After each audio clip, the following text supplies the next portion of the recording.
So ayan guys, andito tayo sa Victory Liner ngayon. Ayan. So ito yung itsura ng entrance, passenger entrance. So i-check kayo ni Kuya pagpasok nyo dito, i-check yung mga bag nyo, kailangan nyo i-open. Tapos pagpasok, ito yung itsura.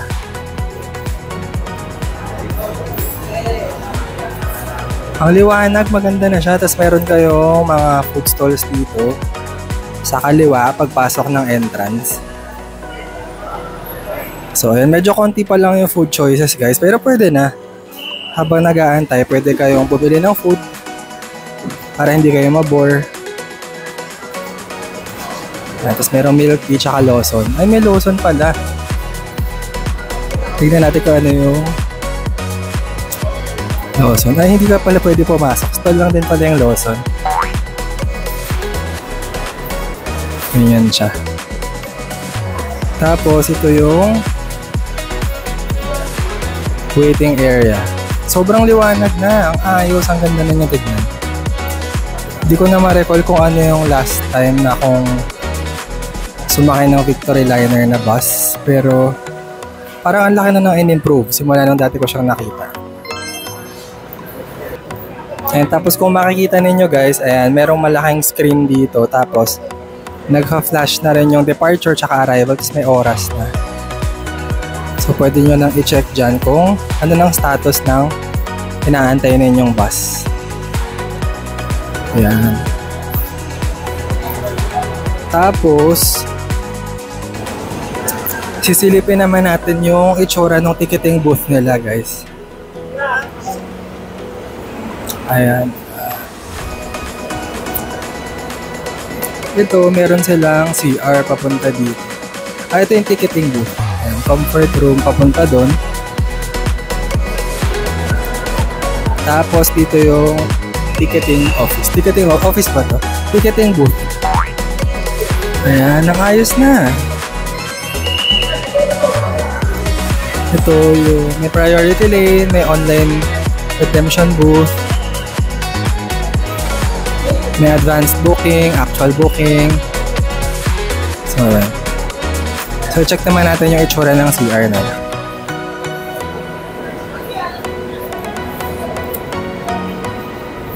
Ito.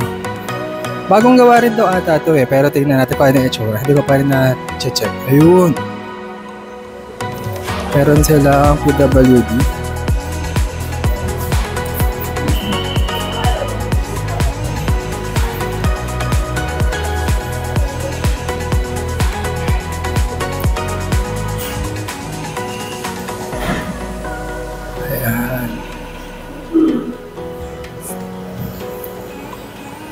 Ayan, malinis yung CR. Ayan, dalawang side siya guys. So meron doon at saka meron dito sa kabilang side. So may mga cubicles din.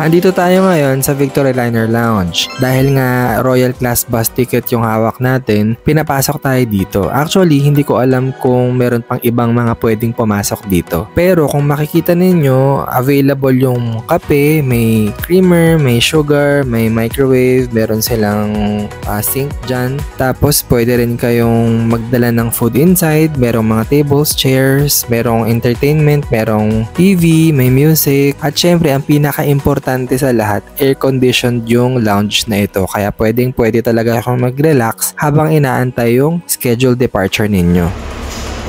At speaking of, ito na nga, dumating na nga yung Royal Class bus nila. Kung makikita ninyong exterior at saka yung height, parang same lang sila nung mga regular buses nila. Pero ibang iba talaga yung itsura nito sa loob. Upgraded din talaga yung service nila dito kasi tignan nyo naman, ang daming nagbubuhat at may pa red carpet pa.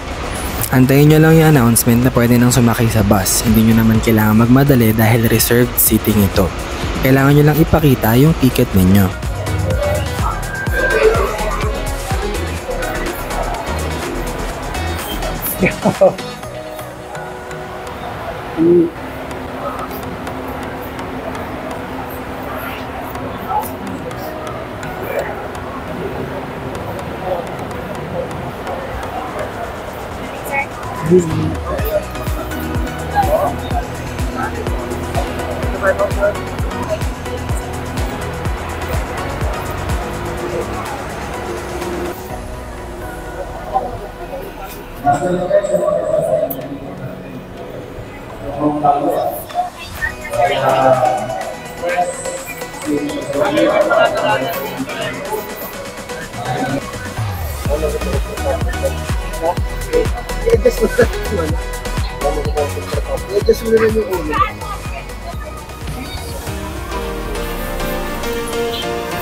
Ay, kaya ka na ba?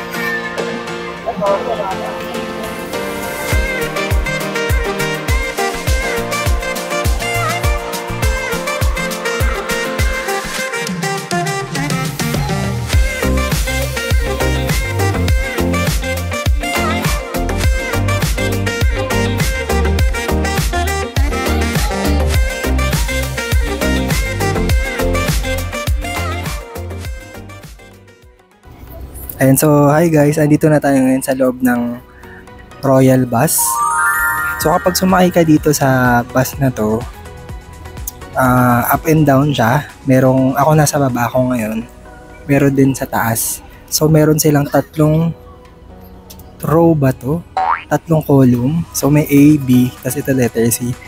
So yung A tsaka C, ayun yung nasa window side. Tapos yung B, ayun yung nasa middle aisle.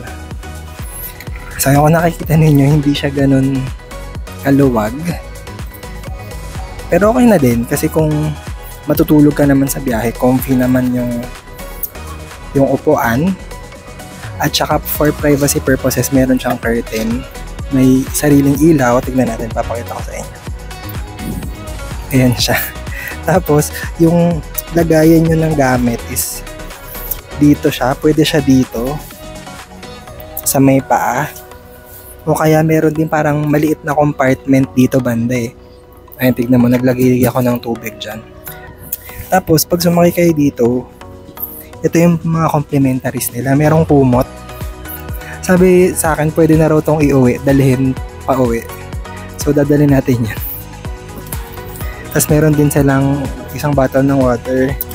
And, meron silang tinapay. Ang alam ko, before dun sa isang vlog na nakita ko, parang mamon lang yung binigay. Pero ito parang love banapple. So baka medyo mabigat na rin to sa tiyan. Pwede na. So yan, antayin na lang nating umalis to. Tapos balitaan ko kayo ng experience habang umaandar. So ayan, ito na yung tsura ko sa loob. Mukhang kasya naman.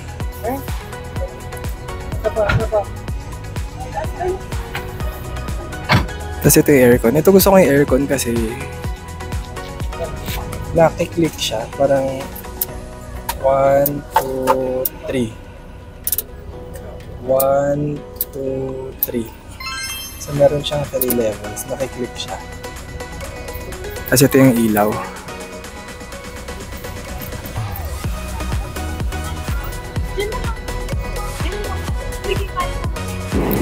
At hindi ko pa pala nasabi kung saan tayo pupunta.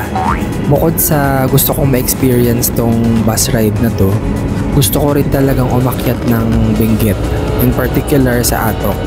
Gusto kong bisitahin yung Northern Blossom Flower Farm. Sabi nila, best daw talagang pumunta rito later part ng year or earlier part ng year. hinahabol natin yung pag-bloom ng mga bulaklak doon. So, sana sulit ang biyahe at maabutan natin yung sunrise doon.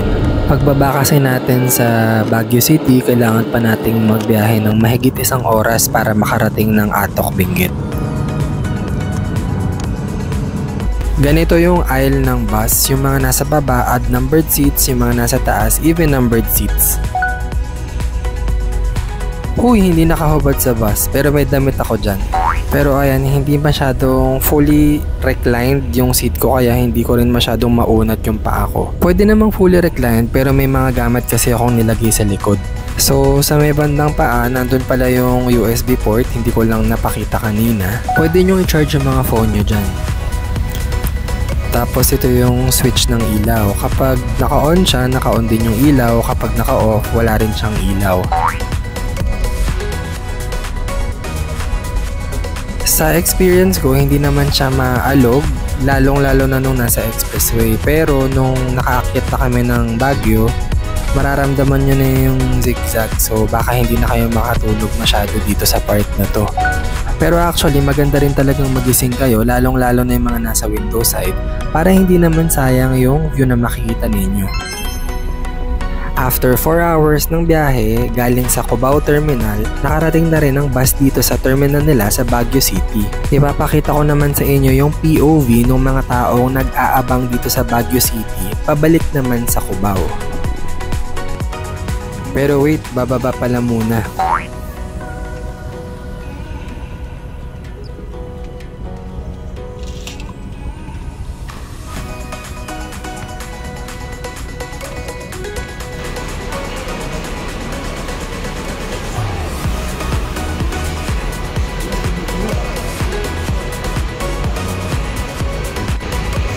Sobrang dali lang din naman talagang mag-book ng seat dito.